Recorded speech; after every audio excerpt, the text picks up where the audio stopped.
ஒருத்தரும் ஃபிக்ஸ் வந்துருச்சு யாருன்னு ரெண்டு பேத்துக்கு நாங்களும் ஏதோ முயற்சி பண்ணி பார்த்தோம். அவரும் தண்ணி இதெல்லாம் கொடுத்தாரு, அது எதுவும் பண்ண முடியல. ஃபுல்லா மூச்சு அடைப்பு தாங்க, கூட்ட நெரிசல் தான். பார்க்கணுங்கிற 18 வருஷம் நானே பார்க்கணும் தான் ஆர்வத்தோட இருந்தோம். அவரும் எத்தனமோ சொல்லி பாக்குறாரு, கர்ப்பிணி பெண்கள் வராதிங்க அப்படின்னு. ஆனா அதே தான் பண்றாங்க அவங்களும். மக்கள் மேலேயும் தப்பு இருக்கு, அவர் மேலேயும் தப்பு இருக்கு.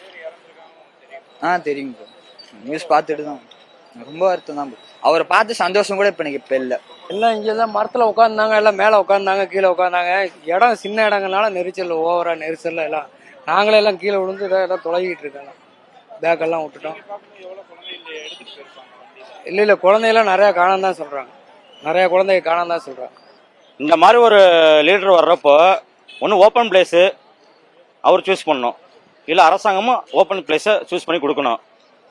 நல்ல க்ரௌடான இடத்துல, மெயினான இடத்துல கொடுத்துட்டு ஒரு வீடுனா ஒரு 10 பேர் தான் இருக்க முடியும். ஒரு வீட்டுக்குள்ள, ஒரு வீட்டுக்கு 100 பேர் போக முடியுமா? அந்த சம்பவமே இங்கே பார்க்கும்போது தெரியும். அவர் போகும்போது போனவங்க பிற்பாடு எல்லாம் ஒவ்வொரு வண்டி ஆம்புலன்ஸ் போனவங்க பிற்பாடு சரி ஏதோ மயக்கத்தில் இருப்பாங்க, இவ்வளவு இதாக போகும்னு யாருமே நினைக்கல. நாங்கள் அந்த மூலம் அங்கே நின்றுக்கிட்டோம். அப்புறம் அந்த ஆம்புலன்ஸ் போனவங்க இப்போ செய்தி கேட்டவங்க பிற்பாடு எங்களுக்கு இவ்வளவு பேர் இழக்கிற அளவுக்கு இப்படி சம்பவமானு சொல்லி சரி டிவி பார்த்து எங்களுக்கு தெரியும். இங்கேயே நின்றுட்டு இருந்தோம். மணி 11 மணிலேருந்து கூட்டம் இருக்கு. அந்த கும்பல் நெவராமல் தண்ணிக்கு வழி இல்லை, சாப்பாட்டுக்கு வழி இல்லை, அவ்வளோ வெறியில் அவ்வளோ பேர் இருந்திருக்காங்க. இவர் வரும்போது அப்படியே ஒன்றுக்கு ஒன்று அப்படியே நெரிசல்ல பார்க்கறதுக்கு முந்தி அடிச்சு ஓடி அந்த மயக்கத்தில் அப்படி ஆயிருக்காங்க.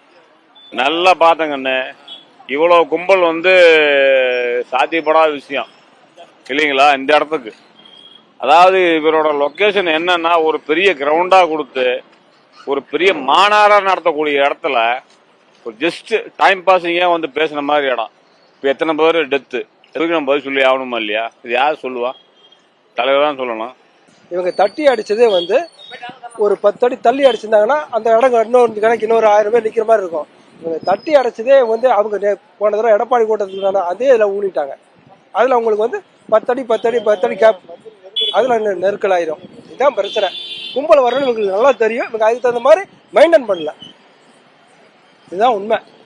அது மட்டும் இல்லாத அவர் மினியப்ப கோயிலிருந்து வரையிலேயே சட்டரை இறக்கி விட்டார். அவர் பார்க்கக்கூடிய மக்கள் பார்த்து கை காட்டக்கூடிய அந்த சட்டரை இறக்கி விட்டார். அதனாலே கும்பல் திடுன்னு பார்க்கறதுக்கு வந்தது. அதுதான் உண்மை ரீசன் நடந்தது. அந்த நெருக்கல்ல தான் அந்த மாதிரி நடந்துருச்சு.